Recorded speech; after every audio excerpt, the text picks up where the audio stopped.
بسم اللہ الرحمن الرحیم الحمدللہ رب العالمین والصلاة والسلام علی رسولہ الکریم اما بعد۔ آج بتاریخ 8 فروری سن 2021 گروپ سوال شیخ محفوظ حفیظہ اللہ سے جوابات سیریز SSMS 445 نشر ہونے جا رہی ہے، امید کے بغور سماعت فرمائیں گے۔ گروپ نمبر 10 شروع کرتے ہیں۔ شیخ محترم ایک پہلا سوال ہے جو آیا ہوا ہے، ساتھی پوچھتے ہیں کہ ایک مشہور عالم دین ہے جنہوں نے بار بار موضوعوں کے مسا پر اپنے مختلف بیانات دیے ہیں۔ ایک بیان میں انہوں نے کہا کہ یہ جو موضوعوں پر جو مسا ہے جو آج کل علماء اہل حدیث وغیرہ کرتے ہیں یا سعودی عرب وغیرہ میں لوگ کرتے ہیں، ان کا یہ کہنا ہے کہ یہ چیز صرف 2-3 علماء کے اقوال پر عمل کیا جا رہا ہے، ورنہ حقیقت اور جمہور کا اور جو عامت الناس کا جو مسلک ہے وہ موضوعوں پر نہیں، وہ چمڑے والے جو جس کو جورب کہا جاتا ہے اس پر مسا کا حکم ہے، ورنہ عام جو یہ پتلے موضوع ہیں اس پر مسا کا حکم جائز نہیں۔ یہ صرف 2-3 علماء کرام کا فتویٰ ہے جس کو لے کر دنیا چل رہی ہے، اس پر کیا کہیں گے؟ دیکھیے، قطع نظر اس سے کہ وہ کیا کہہ رہے ہیں لوگ کیا کہہ رہے ہیں، میں ذرا مسئلے کو جو اصل صورت ہے اس کو واضح کر دوں۔ پہلی بات تو یہ ہے کہ حدیث میں عموماً حدیثیں جو آئی ہیں وہ خف پر مسے سے متعلق ہیں، جو چمڑے کا موضوع ہوتا تھا، جسے لوگ پہنتے تھے اور بسا اوقات اسے پہن کر کے چلتے بھی تھے، اس لیے کہ چمڑے کا تھا، کیونکہ اس لیے کہ بسا اوقات کیا ہے وہ تھوڑا سا منعل یعنی جلد موٹی رہا کرتی تھی نیچے، جس کے اوپر چلنا آسان رہا کرتا تھا۔ ایسے چمڑے کے پتلے سا کوئی جو ہے ہم لوگ پرانے زمانے میں چپل وغیرہ بنایا کرتے تھے نا، تو یعنی تھوڑا کیا ہے موٹا رہتے پر چل سکتے تھے، اس لیے آپ حدیث کے اندر آیا ہے، آپ صلی اللہ علیہ وسلم نے فرمایا احرام سے متعلق من لم یجد النعلین فلیلبس الخفین، ہے کہ نہیں ہے؟ دوسری چیز جو لفظ حدیث میں آیا ہے وہ ایک جورب اور تساخین کا ہے۔ جورب دیکھیے، علماء لغت طرف رجوع کیجئے تو اس سے معلوم ہوتا ہے کہ جورب اور خف میں یہی فرق ہے کہ جورب کپڑے کا موضع ہوا کرتا تھا۔ البتہ جورب پر مسح اللہ کے رسول سے ثابت ہے نہیں۔ یہ حدیث جو حدیث سنن ابو داؤد سنن ترمذی اور حضرت مغیرہ ابن شعبہ سے ہے کہ مسح الجوربین والنعلین، وہ حدیث اس کی صحت علماء کے نزدیک مختلف ہی ہے، اس لیے کہ حضرت مغیرہ ابن شعبہ کی عام جو حدیث ہیں اس کے اندر خفین کا ہے، صرف ایک حدیث آئی ہے جس کے اندر جوربین والنعلین کا ہے، تو بعض علماء اسے ایک مستقل حدیث مانتے ہیں، خفین سے الگ ہٹ کر کے، جیسے علامہ البانی وغیرہ ہیں، اور بعض علماء اسے یہ شاذ مانتے ہیں، جیسے علامہ مبارک پوری رحمہ اللہ وغیرہ ہیں۔ لیکن اس سے کسی کا اختلاف نہیں ہے کہ جوربین پر مسح کرنا یعنی جو چمڑے کے ہیں متعدد صحابہ سے ثابت ہے، شاید 9 صحابہ کا نام تو امام ابو داؤد رحمہ اللہ نے سنن ابو داؤد میں نقل کیا ہے، اور اگر ابن المنذر وغیرہ ابن نصر وغیرہ کو دیکھیں تو وہ تعداد جا کے 13 یا 14 بن جاتی ہے کہ جن لوگوں نے کپڑے کے جورب پر، جسے کپڑے کے اس پر مسح کیا ہے۔ خود امام ترمذی رحمہ اللہ نے ترمذی کے اندر اپنے سند کے ساتھ نقل کیا ہے کہ امام ابو حنیفہ رحمہ اللہ بھی جورب پر یعنی کپڑے کے موضع پر مسح۔ اب اس میں مان لینے کے بعد اختلاف یہ ہوا ہے کہ آیا جورب کیسے ہونا چاہیے، آیا موزے کے معنی خف کے معنی میں ہو یا کوئی بھی موزہ ہو اس کے اوپر مسح کیا جا سکتا ہے نا۔ عموماً علماء اس میں کوئی شک نہیں ہے گئے ہیں کہ اسے دبیز اور موٹا ہونا چاہیے، ہے کہ نہیں؟ اب کسی نے کہا کہ اس پر پانی نہ سرایت کرے، کسی نے کہا کہ وہ اس پر اتنا چلا جا سکے، لیکن یہ ایسی چیزیں ہیں جس پر شرعاً کوئی دلیل نہیں ہے، شرعاً کوئی دلیل نہیں ہے۔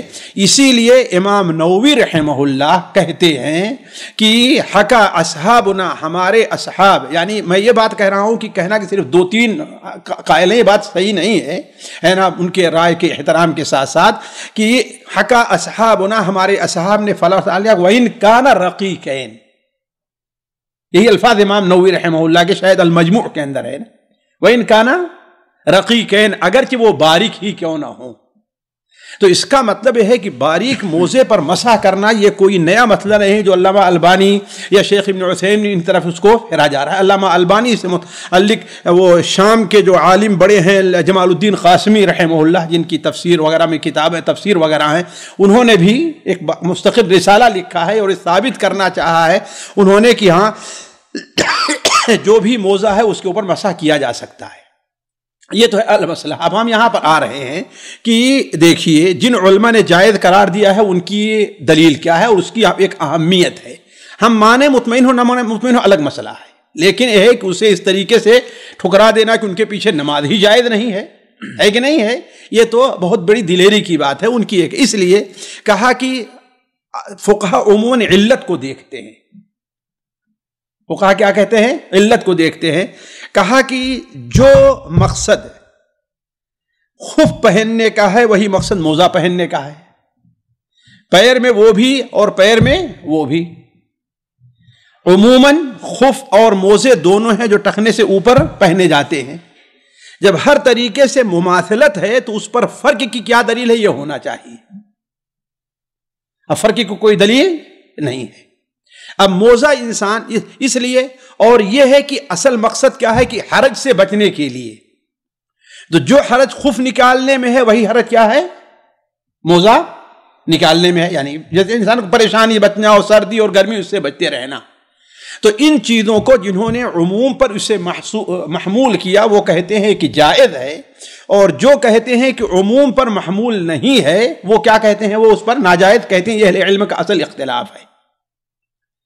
ایک بات اور یہاں پر میں کہہ دوں کہ جہاں پر یہ کہنا کہ شیخ ابن باز اور یہ لوگ جو ہے باریک موزے یا جو آج کل نائلن کا ہے، نہیں، شیخ ابن باز کا جو قول ہے جورب پر ہے، وہ کہتے ہیں کہ ایسا باریک نہیں ہونا چاہیے جس سے چمڑے کا سفید کالا رنگ یہ سب ظاہر ہو، ہے نا. جس طریقے سے عام طور پہ دیکھیں بعض ایسے موزے ہوتے ہیں کہ صرف موزے کا نام ہے لیکن اس سے کام کچھ نہیں ہوتا ہے. جیسے نرسیں پہنتی ہیں اور یہ ہے نا، ظاہر بات ہم بھی کہ اس پر مسح جائز نہیں ہے.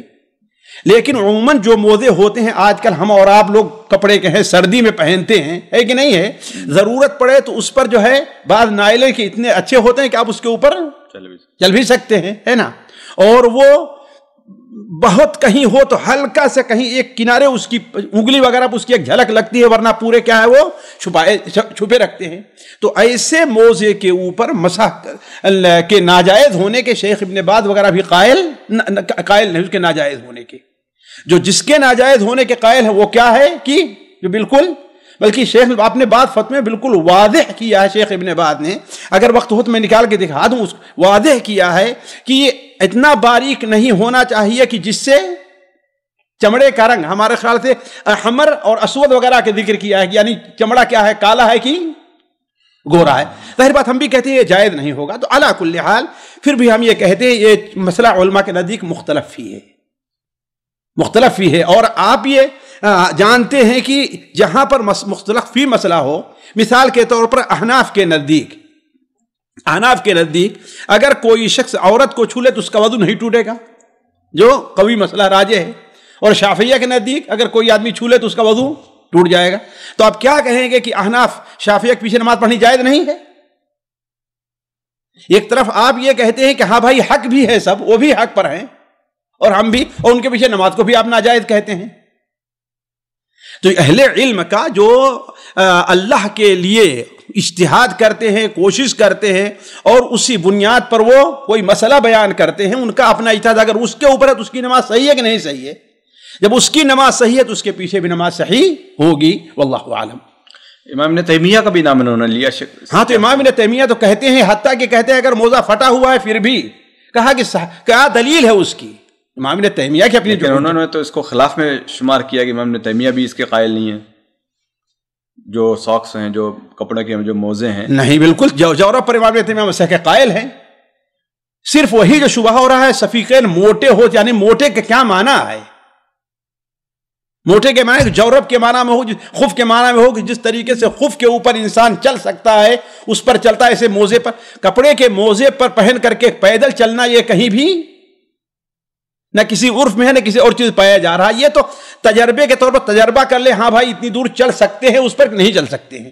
ورنہ اصل یہ ہے کہ جو کپڑے کا موزہ پہنا جاتا ہے وہ چلنے کے لیے نہیں بلکہ وہ اس کے اوپر سے جوتا، جیسے مسح علی الجوربین والنعلین، مسح علی الجوربین والنعلین، تو گویا کہ جورب کا نال کے ساتھ ایک تعلق ہے کہ دونوں ایک ساتھ ہوتے ہیں جی۔ جبکہ مفتی صاحب نے اس کو بالکل کہا کہ جورب وہاں پر بالکل یعنی جو استعمال ہوتے تھے خفین، وہ مکمل طور پر ایک الگ اس کی شناخت تھی، یعنی اس کو شوز سے کوئی تعلق نہیں تھا اس کے ساتھ نہیں تو خفین تو ٹھیک الگ ہے، خفین کی بات میں نہیں کر رہا، میں جورب کی بات کر رہا ہوں۔ خف جو ہے وہ بغیر جوتے کے بھی استعمال ہے، اس میں کوئی شک نہیں، اس لیے تو آپ نے بیان فرمایا کہ من لم یجد النعلین یلبس الخفین، اس میں کوئی شک نہیں ہے۔ لیکن جورب جو ہے بھی اسی معنی میں ہو کہ ہاں بھائی اسے خف جوتے کے طور پر استعمال ہوتا تھا، بھائی مجھے تو یہ چیز نہیں ملی واللہ اعلم۔ جی جی نہیں، یہاں پر مفتی صاحب یہ بھی دلیل پیش کرتے ہیں کہ جو چیز آج پائی جاتی ہے جو کپڑوں کی، وہ صحابہ کرام رضوان اللہ علیہم اجمعین کے دور میں تھی ہی نہیں۔ وہ کپڑا نہیں تھا، لیکن تھا تو کپڑا کی نہیں تھا۔ اب آپ اس کو خاص کریں ایک خاص کپڑے کے ساتھ، ہے نا، تو اس کی کیا دلیل ہے؟ اس کی تو کوئی دلیل ہونی چاہیے کہ دور میں کپڑے کے نائلن نہیں تھا، اس میں کوئی شک نہیں، لیکن کپڑا کاٹن تو تھا کہ نہیں تھا؟ تو آج کیا ہے، کپڑے اگر نائلن کا نہ ہو، کپڑے کا موزہ ہو، تو آپ اس کے اوپر مسح کے جواز کے قائل ہیں کہ نہیں؟ سوال یہ کپڑے کی صنف میں سے تھے، کپڑے کی صنف، ظاہر بات جورب یہ کہتے ہیں کہ ہاں بھائی جو کپڑے کا بھی ہوا جائے، یعنی صحابہ کرام سے یہ بات ثابت ہے کہ یعنی جورب پہ بھی مسح کیا کرتے۔ ایک دو نہیں بتائے، امام ابو داؤد نے، خصوصاً ابو داؤد میں 9 صحابہ کا نام لکھا ہے۔ تو مفتی صاحب کس بنیاد پر کہتے ہیں یعنی کہ آج کے جو نہیں تھے، یعنی بالکل جو یہ اس کمپنی کے اس حساب سے لیا جا رہا ہے؟ تو اللہ عالم بھائی کیا ہے ان کا، ظاہر بات اس وقت ہاتھوں سے عام طور پر بنائی جاتی تھی، آج تو یہ ہے، یہ نائلن یقیناً نہیں تھا، یقیناً نائلن نہیں رہا، لیکن کپڑا جس کو کہتے تھا تو آج بھی ہے جی۔ تو پھر یہ دلیل دی جاتی ہے کہ وہ جو خفین ہے اس کے اندر جو مشقت پائی جاتی تھی، آج کی دور میں وہ مشقت نہیں پائی جاتی اس کو نکالنے۔ کون کہتا ہے نہیں پائی جاتی؟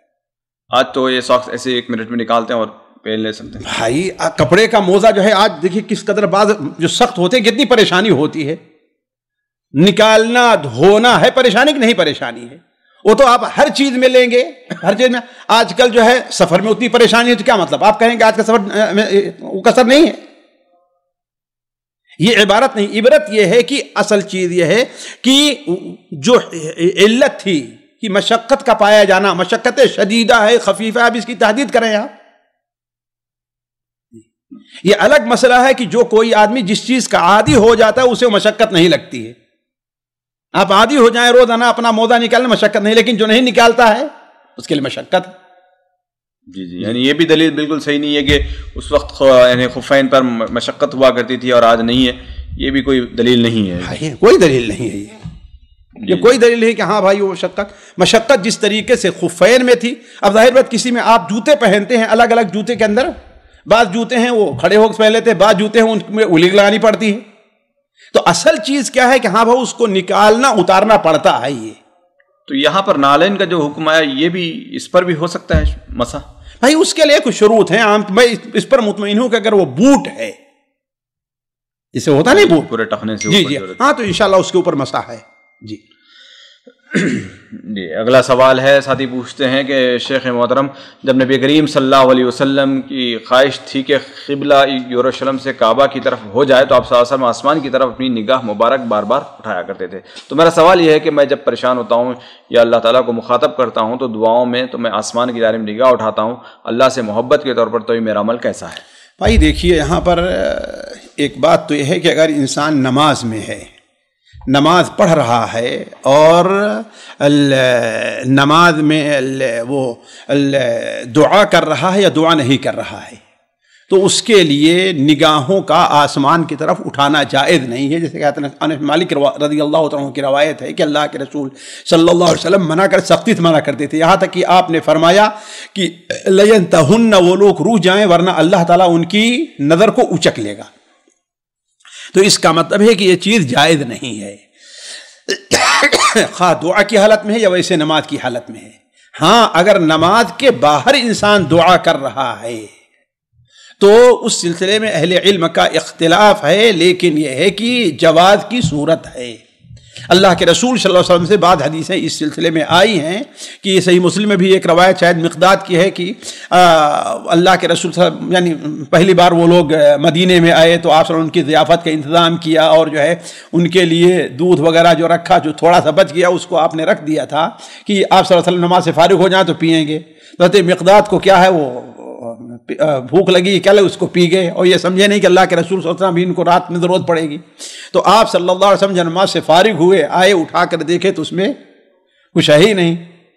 حضرت مقداد کہتے ہیں آپ کھڑے ہوئے، آسمان کی طرف دیکھا اور دعا کے لیے دعا کرنے لگے، تو میں کہا کہ شاید آپ ہمارے اوپر جو ہے بد دعا نہ کر دیں۔ تو آپ نے فرمایا اللہم اطعم من اطعمنی واسق من سقانی۔ تو آپ صلی اللہ علیہ وسلم نے نظر اٹھائی نا، ہے کہ نہیں؟ تو یہ بھی جائز ہے، یہ بھی جائز ہے۔ البتہ یہ دیکھ کہنا کہ اللہ کے رسول صلی اللہ علیہ وسلم قبلے کے اس یعنی قبلہ کے جب حکم کا آپ انتظار کر رہے تھے تو اولاً تو یہ معاملہ ابتدائی دور نبوی کا ہے۔ یہ معاملہ کیا ہے؟ دور نبوی کے بالکل ابتدا کا ایک چیز۔ دوسری چیز اس کے لیے ایک حاجت اور تھی، جیسا کہ آپ صلی اللہ علیہ وسلم جب کسوف کی نماز پڑھا رہے تھے تو آپ صلی اللہ علیہ وسلم نظر آپ نے دیکھا کہ ہاں اگر وہ چیز کیا ہے، کسوف ختم ہوا ہے ختم نہیں ہوا۔ تو گویا کہ اگر انسان کو ضرورت ہے تو الگ مسئلہ ہے، ورنہ عام حالات میں یہ چیز ناجائز بلکہ سخت ناجائز ہے۔ آپ کو اللہ تعالیٰ سے محبت ہے، اللہ تعالیٰ اس محبت کو اور دور کرے، لیکن یہ بات سمجھنی چاہیے کہ اللہ تعالیٰ سے محبت عام لوگوں سے محبت کے سے الگ چیز ہے۔ اللہ تعالیٰ کی جہاں پر محبت ہے وہاں اس کے ساتھ ساتھ غایت تعظیم بھی جانی چاہیے، اور تعظیم یہ ہے کہ انسان جب سامنے کھڑا ہوتا ہے اس کو غور سے ایسے دیکھتا نہیں ہے بلکہ اپنی نظر نیچے کیے رہتا ہے۔ جو علماء نے جو حکمت بیان کی ہے منع کی، اس میں یہ بھی حکمت بیان کی اولا خشوع اور خضوع کے خلاف ہے۔ دوسری چیز یہ ہے کہ انسان دیکھے گا تو ہاں بھائی ادھر دیکھا، اس کی نظر کہاں آسمان پر اور تارے ہیں اس میں ٹک ہو جائے گی، یا آج کل چھت پر دیکھا تو یہ لائٹیں وغیرہ دیکھنے لگے گا۔ تو ان تمام چیزوں سے بچنے کے لیے آپ صلی اللہ علیہ وسلم نے کیا ہے، منع فرمایا ہے۔ جی اگلا سوال ہے، ساتھی پوچھتے ہیں شیخ محترم کھڑے ہو کر پیشاب کرنے کے بارے میں کیا حکم ہے؟ علماء کرام کا اس میں اختلاف پایا جاتا ہے۔ بعض کہتے ہیں کہ وہ مجبوری کی طور پر ایک مرتبہ نبی کریم صلی اللہ علیہ وسلم نے کیا، بعض کہتے ہیں کہ بنا مجبوری کے بھی جائز ہے۔ تو کیا حقیقت ہے؟ دیکھیے اولاً پہلی بات تو یہ ہے کہ پیشاب اور پیخانہ کرنا یہ امور عادات میں سے ہیں۔ اب دیکھا جائے کہ کیا اللہ کے رسول صلی اللہ علیہ وسلم نے، دیکھیے سب سے پہلی بات تو یہ ہے میں واضح کر دوں کہ عام حالات آپ صلی اللہ علیہ وسلم کی کیا ہے، بیٹھی کر کے پیشاب کرنے، اور یہی بہتر ہے، یہی بہتر ہے۔ اس میں سطر کی بھی حفاظت ہے، حسن ادب بھی ہے، اور چھینٹوں وغیرہ سے بھی حفاظت پائی جاتی ہے کہ نہیں؟ تو اصل یہی ہے۔ اسی لیے عائشہ رضی اللہ عنہ کی روایت جو سنن ترمذی وغیرہ میں ہے کہ اگر کوئی کہتا ہے کہ اللہ کے رسول کھڑے ہو کے پیشاب کرتے تو وہ غلط کہہ رہا ہے، تو اسی پر معمول ہے کہ آپ کی عام حالات یہی رہی ہے۔ لیکن اس کے ساتھ ساتھ جو اس سے صحیح روایت جو ہے بخاری اور مسلم میں حضرت مغیرہ ابن شعبہ کی ہے کہ اتا صبح قوم، آپ ایک قوم کے جو ہے کوڑے جہاں گھور وہرا رہتا ہے، کوڑے ڈالے جاتے ہیں، زبالہ اس کے پاس آپ آئے اور آپ نے کھڑے ہو کر کے پیشاب کیا، ہے کہ نہیں ہے؟ تو آپ صلی اللہ علیہ وسلم کا یہ عمل جواز کی دلیل ہے۔ اس لیے کہ ہو سکتا ہے کہ سامنے کی جگہ اونچی رہی ہو، اگر آپ بیٹھتے تو چھینٹے، تو بسا اوقات ایسی جگہ آ جاتی ہے کہ انسان کے لیے کیا ہے، وہ مشکل چیز رہا کرتی ہے۔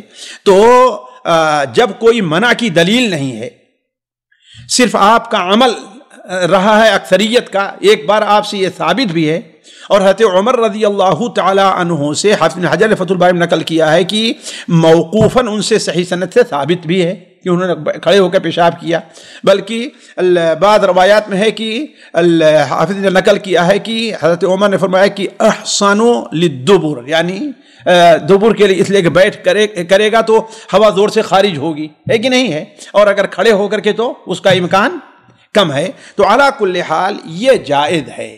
بسا اوقات ایسی جگہوں میں جہاں بیٹھنے کا امکان کم ہی رہتا ہے، بیٹھنے کا امکان، آپ مثال تو جا رہے ہیں، ٹرین پر جا رہے ہیں، جہاز پر ہیں، یا اور کسی ایئرپورٹ پر ہیں، اب کوئی ایسی جگہ نہیں ملے کہ آپ کھڑے بیٹھ کر کے کریں، ہے نا، یا وہ جو ہے فرنجی کی بنے ہوئے اس کے اوپر بیٹھنا انسان کے لیے کیا ہے، ایک مشکل ترین کام ہوتا ہے. تو ایسی جگہوں میں اگر انسان اس رخصت پر عمل کرتا ہے تو کوئی حرج کی بات نہیں ہے. جی اگلا سوال ہے، ساتھی پوچھتے ہیں کہ اگر اجتماعی دعا بعد الفرائض کس حکم میں آتا ہے، بدعت کے دائرے میں آتے ہیں یا جواز کا اس میں کوئی پہلو ہے؟ بھائی دیکھیے، جب اللہ کے، چونکہ یہ دعا اور فرض نماز کے ساتھ رکھنا یہ کیا ہے، یہ عبادت ہے. اور آپ صلی اللہ علیہ وسلم جب کسی صحیح سند سے ثابت نہیں ہے، اب اگر کوئی انسان اس کا التزام کرتا ہے جس کا مطلب کہ بدعت کے دائرے میں ہے. جی اگلا سوال ہے، ساتھی پوچھتے ہیں شیخ محترم، شاعری کے بعض جملے استعمال ہوتے ہیں، ان کا استعمال کرنا کیسا ہے؟ جیسے کہا جاتا ہے تو میری زندگی ہے، اگر تم نہ ہوتے تو ہمیں جینے کی تمنا نہ ہوتی، ایسی بہت سارے اشعار ہوتے ہیں، تو ان کا کیا حکم بنتا ہے؟ تو شاعروں سے پوچھیں بھائی. لیکن جہاں تک ہے کہ تو میری زندگی ہے، میں نہیں سمجھتا کہ اس میں کوئی زیادہ کوئی خرابی ہے. انت روحی یہ استعمال ہے، حدیث میں فدا ہو ابی و امی، میرے ماں باپ ان کے اوپر قربان جائیں. تو اگر کوئی آدمی محبت میں یا مبالغہ فی التعظیم وغیرہ میں کچھ کرتا ہے تو انشاءاللہ کوئی حرج نہیں ہے. لیکن دوسرا جملہ، اگر تم نہ ہوتے تمہیں جینے کی تمنا نہ ہوتی، یہ جملہ میرے نزدیک ذرا سا غیر مناسب ہے کہ نہیں؟ جی جی اگلا سوال ہے، ساتھی پوچھتے ہیں کہ وہ بندہ جس کی عزت و مرتبہ میں کمی آ جائے اور وہ اس مقام کو دوبارہ پانے کے لیے لا حول ولا قوت الا باللہ کا ذکر کثرت سے کرے تو کیا مفید ہوگا یا نہیں ہوگا؟ بھائی اگر وہ اس چیز کو مد نظر رکھ کر کہتا ہے کہ عزت دینا اور عزت کو چھیننا کس کا کام ہے؟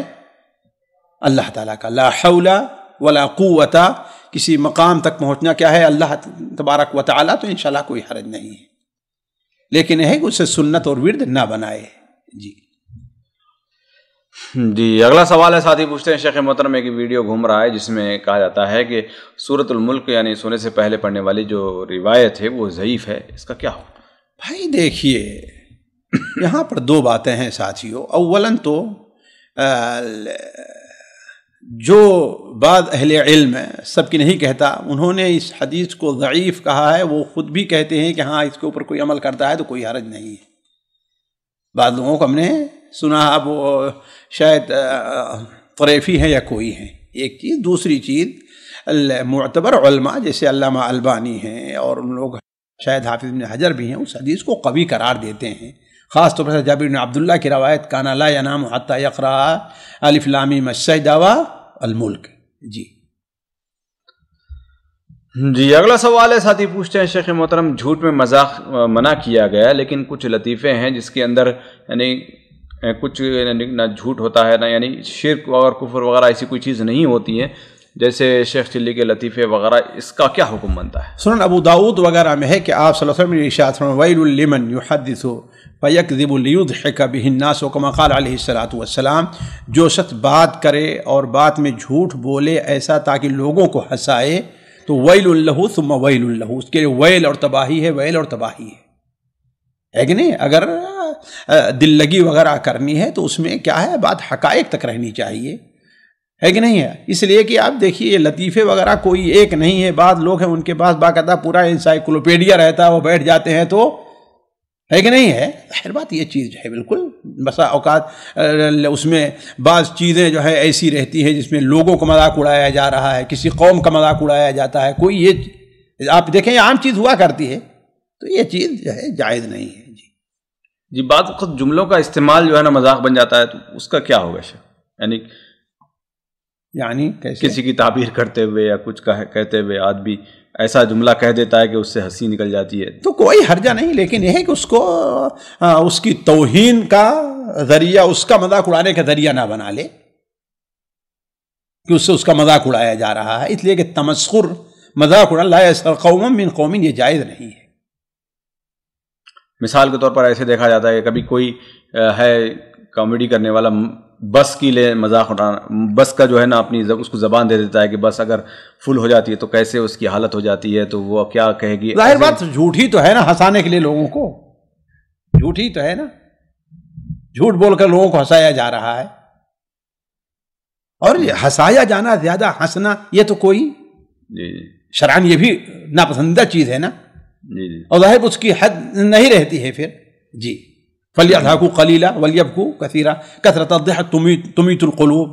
جی اگلا سوال ہے، ساتھی پوچھتے ہیں شیخ محترم سردی کی وجہ سے ہم جب چادر اوپر لیتے ہیں تو نماز میں ہاتھ بھی اندر باندھتے ہیں اور رفع الیدین وغیرہ بھی اندر ہی کرتے ہیں، تو کیا یہ چیز جائز ہے یا ہمیں باہر نکال کر ہاتھ باندھنا بھائی دیکھیے، اگر اس طریقے سے باندھے ہوئے ہیں، دیکھیے جیسے یہ میرا اندر ہے، یہ دیکھیے اڑ گیا، تب تو کوئی حرج نہیں، لیکن اس طریقہ سا ہوا ہے کہ بس ایسے ہوا تو ظاہر بات یہ چیز سے سنت ادا نہیں ہوگی. فرق سمجھ رہے ہیں نا؟ ہاتھ تو اٹھ ہی جاتے ہیں پوری طریقے سے. ہاں تو ٹھیک ہے، دیکھیے جائے. نہیں، ہاتھ کا ظاہر ہونا ضروری ہے یا نہیں؟ نہیں، ہاتھ کا ظاہر ہونا ضروری نہیں ہے، ہاتھ کا ظاہر ہونا ضروری نہیں ہے. وہ حضرت کون سا صحابی ہے، الوائل ابن حجر، کہتے ہیں کہ ان کے ہاتھ چادروں کے اندر ایسے رہتے جیسے پنکھے چل رہے ہوں، ہے نا، ان چادریں گویا کہ ان کی ایسے ہوا دیتی تھیں، تو کوئی حرجہ نہیں. یعنی ہاتھ باندھے بھی رکھنا اندر جائز ہے اور ہاتھ اٹھانا بھی جی کوئی حرجہ نہیں ہے، جائز ہے. جی اگلا سوال ہے، ساتھی پوچھتے ہیں شیخ محترم ہمارے کچھ ساتھی ہیں وہ کہتے ہیں کہ ہم جو ہے نا یعنی بچے جو کم پیدا کرتے ہیں وہ غریبی کی ڈر سے نہیں بلکہ ان کو اتنی ہی خواہش ہے یا جو بھی ہے تربیت وغیرہ کے لیے، اگر کوئی ایسا کرتا ہے کہ ہم غریبی کی ڈر سے نہیں ہے اور وہ کھاتے پیتے بھی ہیں تو اس کا کیا حکم ہے؟ کس لیے ہے پھر؟ کس لیے؟ اصل مسئلہ وہی ہے کہ ارے دادا بچے ہوں گے تو ہم ان کو کہاں سے اتنی کشادگی سے کہاں کھا پائیں گے ہم؟ نہیں، بعض لوگوں کو یعنی پسند نہیں ہوتے بس، تو وہ کیا کریں؟ اللہ کے رسول کی حدیث کے خلاف ہے، تزوجوا الولود الودود. آپ کا کیا حکم ہے؟ تزوجوا الولود الودود. جی جی اگلا سوال ہے، ساتھی پوچھتے ہیں کہ کیا ایک مسلمان دوسرے مسلمان کو دعا کے لیے کہہ سکتا ہے؟ کہہ سکتا ہے، کوئی نہیں کہتا کہ ناجائز ہے، بلکہ بسا اوقات اگر یہ ہو کہ اس کو فائدہ پہنچانا ہے تاکہ اللہ تبارک و تعالیٰ کے فرشتے اس کے لیے بھی دعا دیں تو بہتر بھی چیز ہوگی. اصل میں بعض اہل علم ناپسندیدہ اس لیے کہتے ہیں کہ انسان کیا ہے، جب یہ ہو جائے تو خود دوسروں ہی پر اعتماد کر لیتا اور اپنے دعا، اور ہر کس و ناکس سے چاہے وہ اس لائق ہے کہ نہیں دعا کرے، اس سے بھی فاسق اور فاجر بھی ہوتا ہے، اس کو بھی دعا کرتے رہے ہیں نا. آپ کی دعائیں ہیں، آپ کی دعائیں ہیں، پتہ نہیں کبھی اس نے دعا کیا بھی ہے کہ نہیں کیا ہے دعا. جی اگلا سوال ہے، کچھ سوالات خواتین گروپ سے شامل کیے جاتے ہیں. بہن پوچھتی ہیں کہ شیخ محترم ہمارے پاس یہاں پر ایک یونیورسٹی میں سلام کرنے کے لیے السلام علیکم کا رواج ہے غیر مسلم کے لیے، تو کیا حکم بنتا ہے؟ نہیں، ناجائز ہے کہ آپ ان سے کہیں السلام علیکم، ان کو بددعائیں دے رہے ہیں. اللہ کے رسول نے تو اس کو بھی بدو جس نے کہا السلام علیکم، آپ نے اسے وعلیکم کہا، اور آپ غیر مسلم کہیں گے السلام علیکم، یہ کیسے جائز ہے آپ کے لیے؟ آپ نہیں تو نہ کیجیے. ہاں بھائی خیر سے ہیں، آداب ہے، گڈ مارننگ، ٹھیک ہے، بہت سے اس کے لیے بدل پائے جا رہے ہیں، لیکن آپ کہیں السلام علیکم کافر کو، یہ چیز جائز نہیں. اگر وہ السلام علیکم کہتا ہے تو آپ کہیں وعلیکم السلام، تو جائز ہے. ہاں بعض اہل علم کا اس میں اختلاف ہے، لیکن حضرت عبداللہ ابن عباس کا قول علامہ البانی نے صحیح سند سے نقل کیا ہے کہ وَإِذَا حُيِّيتُم بِتَحِيَّةٍ فَحَيُّوا بِأَحْسَنَ مِنْهَا أَوْ رُدُّوهَا، یہ جو ہے یہ کافر کے لیے. السلام علیکم، وعلیکم السلام، یہ نہیں کہتے السلام ورحمۃ اللہ وبرکاتہ، وعلیکم السلام. جی اگلا سوال ہے، بہن پوچھتی ہیں شیخ محترم کوئی کتاب بتائیں جو اخلاقیات اور عبادات میں بہتری کے لیے. ریاض الصالحین اور اس کے جو ترجمے اور شرح ہیں ان کا خصوصی اہتمام کریں، آپ اس کا خصوصی اہتمام کریں. اسی کے ساتھ ساتھ اگر مولانا عبدالسلام صاحب بستوی رحمہ اللہ کی اسلامی تعلیم بھی رکھ لے اپنے ساتھ پڑھنے کے لیے تو بڑی اچھی چیز ہے. جی اگلا سوال ہے، بہن پوچھتی ہیں شیخ محترم ایک لڑکی جس کی طلاق 9 سال پہلے ہو گئی تھی لیکن شوہر اب دوبارہ اس کو اپنے نکاح میں لینا چاہتا ہے، جو اپنے ساتھ رکھنا چاہتا ہے، تو کیا دوبارہ نکاح ضروری ہے یا اسی پہ کام چلے گا؟ بھائی طلاق دے دیا تھا تب تو نکاح دوبارہ ضروری ہے. شرط یہ ہے کہ طلاق مغلظہ نہ رہی ہو، 3 طلاق نہ رہی ہو. تو دوبارہ عدت گزر جانے کے بعد دوبارہ وہ نکاح کر سکتا ہے. اب 9 سال گزر گئے تو عدت گزر گئی ہے، کتنی عدتیں گزر گئی ہوں گی، ہے کہ نہیں ہے؟ تو اب دوبارہ نکاح کر لے شروط کے ساتھ، جو نکاح کے شروط ہیں اس میں کوئی حرج نہیں انشاءاللہ. جی اگلا سوال ہے، بہن پوچھتی ہیں شیخ محترم اسلام میں مخنث کا کیا حکم ہے، یعنی کیا اس کے احکامات ہیں؟ کیا دور اسلام میں یعنی ابتدائی دور اسلام میں صحابہ کرام کے دور میں بھی یہ چیز پائی جاتی تھی یا نہیں؟ ہاں بالکل پائے جاتے تھے. ظاہر بات ان کا تعامل اس طرح سے کیا جائے گا جو جانب غالب ہوگا. اگر مرد کا جانب غالب ہے تو مرد کا ہے نا. حتیٰ کہ فقہاء نے تفصیل بہت تفصیل کے ساتھ لکھی ہے کہ کس صورت میں جو ہے اس کو حتیٰ کہ میراث میں کیسا حصہ ملے گا, ہے کہ نہیں ہے. تو لیکن اس کو جیسے یہ لوگ سمجھتے ہیں کہ ہاں بھائی ان کے اوپر کوئی گناہ نہیں ہے اور یہ اللہ والے ہوتے ہیں, ان کی دعا قبول ہوتی ہے, ساری کی ساری بکواس ہے, ساری کی ساری بکواس ہے. ان کو کوئی خصوصیت حاصل نہیں ہے. وہ مکلف ہے, ظاہر بات بالکل مکلف ہے. جی جی مکلف ہوں گے اعمال رجال کے یا اعمال نساء کے, وہ ہوگا کس پر جو ہے کیا چیز غالب ہو ان کے اوپر. بسا اوقات یعنی دونوں قسم کے آلے ہوتے ہیں تو وہ پیشاب اگر آلے ذکر سے کر رہا تو مرد آلے نساء سے, ہے کہ نہیں. بہت سی اس کے ایک تفصیلات جو ہے فقہاء نے باقاعدہ باب الخنثی ایک مستقل باب رکھا ہے فقہاء نے. لیکن یہاں ان کا مقصد یہ چیز نہیں ہے ہمارے خیال سے. وہ صرف یہ ہے کہ بسا اوقات لوگ انہیں جو ہے زیادہ اہمیت دیتے ہیں اور ان سے دعا وغیرہ کے لیے کہتے ہیں, جس کی کوئی شرعی حیثیت نہیں ہے. جی. اگلا سوال ہے, بہن پوچھتی ہیں شیخ محترم کہ ایک لڑکی ہے جو ٹیچنگ جاب کرنا چاہتی ہے, پاس ہی میں قریب میں ہی ہے, لیکن اسٹوڈنٹ جو ہے وہ بڑے ہیں, ڈگری کے بچے ہیں, تو کیا ان کو پڑھا سکتی ہے جبکہ وہاں پر کوئی اور زیادہ مردوں کی اور نہ ہی کوئی آمدنی کی ان کو ضرورت ہے؟ تو ایسی صورت میں قطعاً جائز نہیں. ضرورت ہو پھر بھی نہیں جائز ہے. جی اللہ یہ کہ صرف آن لائن ہو, ہے کہ نہیں ہے, صرف آن لائن اور صرف کیا ہے وہ درس دے دینا, وہ لیکچر دے دینا ہے بس. جی جی. اگلا سوال ہے, بہن پوچھتی ہیں شیخ محترم میری بیٹی کی شادی جو ہے 2 مرتبہ ٹوٹ چکی ہے, اب اسی لیے جب بھی کوئی پوچھتے ہیں تو رشتہ نہیں آتا ہے, تو کیا اس چیز کا کسی کو بتانا ضروری ہے, کسی رشتے کو, یا بنا بتائے بھی نکاح کیا جائے؟ بھائی اگر وہ لوگ یہ سمجھ کر کے کر رہے ہیں کہ ہاں بھائی یہ باقرہ دوشیزہ ہے تو ظاہر بات بتانا ضروری ہے. اور اگر نہیں ہے, پوچھ رہے ہیں, عام ہے, ان کی یہ شرط نہیں ہے, تو آپ نہ پوچھیں تو آپ نہ بتائیں, ہے کہ نہیں. اور اگر پوچھیں ظاہر بات بتانا ضروری ہوگا. جی جی جی. اگلا سوال ہے, بہن پوچھتی ہیں شیخ محترم مجھے کوئی بھی بیماری 2 بار ہوتی ہے, اس کا کوئی علاج؟ ظاہر بات علاج حکیموں کے پاس جانا, اللہ تبارک و تعالیٰ سے دعا کریں, لا الہ الا انت سبحانک انی کنت من الظالمین. اور وہ دعائیں جو صحت سے متعلق ہیں, اللہم عافنی فی بدنی, اللہم عافنی فی سمعی, اللہم عافنی فی بصری, صبح و شام اس کا ورد کرتے رہیں. اللہم انی اسألک الصحۃ والعفۃ والامانۃ وحسن الخلق والرضا بالقدر. اس قسم کی جو دعائیں ہیں, اور ویسے بھی اپنی زبان میں اللہ تبارک و تعالیٰ کے نام شافی کافی اس کا حوالہ دے کر کے آپ جو ہے وہ دعا کریں. انشاءاللہ اللہ شفا دے آپ کو, اور اللہ تعالیٰ آپ کی دعا قبول فرمائے. جی. اگلا سوال ہے, بہن پوچھتی ہیں بالوں کے لیے کلونجی کا استعمال شریعت کی روشنی میں کچھ پایا جاتا ہے یا نہیں؟ مجھے نہیں معلوم بھائی, مجھے نہیں معلوم. طب نبوی میں حدیث وغیرہ اس میں مجھے کوئی ایسی حدیث معلوم نہیں ہے, واللہ اعلم. جی. اگلا سوال ہے, بہن پوچھتی ہیں کہ شیخ محترم مجھے ایک قسم کی بیماری ہے جس کی وجہ سے حیض کے جو ایام ہیں وہ مکمل طور پر صحیح نہیں آتے ہیں, کبھی 2 ایک ساتھ ہو جاتے ہیں, کبھی 6 دن, کبھی 7 دن, اور کبھی تھوڑے ہی دنوں کے بعد, یعنی کوئی ترتیب نہیں ہے. تو یہ ان کا مکمل سوال یہ ہے کہ جب کبھی یہ نماز پڑھنا شروع کر دے تو ایسا لگتا ہے کہ یہ گناہ کر رہی ہیں, شاید ممکن ہے حیض کی حالت میں, اور کبھی ایسا لگتا ہے کہ شاید وہ پاک ہو چکی ہیں اور نماز چھوڑ کر گناہ کر رہی ہیں, تو کیا کرے اسی صورت؟ بھائی دیکھیے, اللہ تعالیٰ محفوظ رکھے, بسا اوقات وساوس کا شکار لوگ بعض بیماریوں کی وجہ سے ہو جاتے ہیں. تو اب ہماری بہن کو اگر اللہ تعالیٰ نے اس بیماری میں رکھا ہے تو اس کی وجہ سے وسوسے کی شکار نہ ہوں. وہ اپنا ایک رول بنا لیں کہ جب خون آ جاتا ہے تو چھوڑ دیں, اور اگر ختم ہو گیا, پاکی ظاہر ہو گئی تو اپنا کر لیں, غسل کریں اور نماز پڑھیں. لیکن اب صورتحال یہ پیدا ہو جائے کہ یہ مستقل ہر ایک کے دوسرے دن تیسرے دن ہے نا, تو اس کے لیے اپنی جو ہے وہ ایک دیکھ لیں کہ پہلے ان کی کیا عادت رہی ہے نا, ان دنوں میں تو وہ چھوڑے رکھیں اور باقی دنوں میں نہا کر کے اپنا وہ نماز پڑھیں. جی. اگلا سوال ہے, بہن پوچھتی ہیں شیخ صاحب ٹوٹے ہوئے برتن گھر میں نہیں رکھنا چاہیے, ایسی کوئی حقیقت ہے؟ کوئی حدیث نہیں ہے. اللہ کے رسول کے برتن تو ٹوٹے ہی ہوئے تھے. حضرت انس بن مالک فرماتے ہیں کہ آپ صلی اللہ علیہ وسلم نے اس پر جو ہے چاندی کو سلسلہ جو ہے وہ لگوا لیا تھا آپ نے. جی.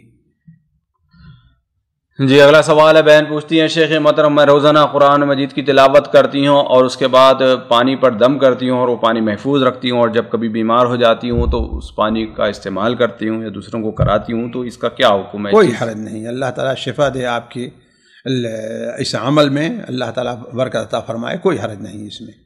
یعنی یہ چیز جائز ہے، یعنی کئی دنوں تک بھی وہ پانی؟ کوئی حرج نہیں، جائز ہے، بالکل جائز ہے۔ سامعین کرام، ہمارے علمی اور عوامی دروس اور سوال و جواب کی مجلسوں سے آپ خود بھی مستفید ہوں اور اپنے دوست و احباب کے ساتھ بھی شیئر کریں۔ عین ممکن ہے کہ آپ کے شیئر سے کسی کی اصلاح اور آپ کے لیے صدقہ جاریہ بن جائے۔ واٹس ایپ پر اسلامک میسج حاصل کرنے کے لیے نمبر نوٹ فرمائیں: یعقوب عزیز 00966 5089 59707۔ واٹس ایپ سوال و جواب گروپ میں ایڈ ہونے کے لیے نمبر نوٹ فرمائیں: عبدالسلام عمری 00966 502627 622۔ نمبر بھیجتے ہوئے نام اور پتہ ضرور لکھیں۔ اسی طرح ہمارے یوٹیوب چینل اسلامی دعویٰ کو ضرور سبسکرائب کریں تاکہ ہماری ہر نئی اور اہم ویڈیو کی اطلاع آپ کو فوری حاصل ہو جائے۔ تمام دروس، مقالات اور سوال و جواب سیریز کے لیے ہماری مشہور ویب سائٹ www.islamidawah.com کا مشاہدہ کرتے رہیں۔ السلام علیکم ورحمۃ اللہ وبرکاتہ۔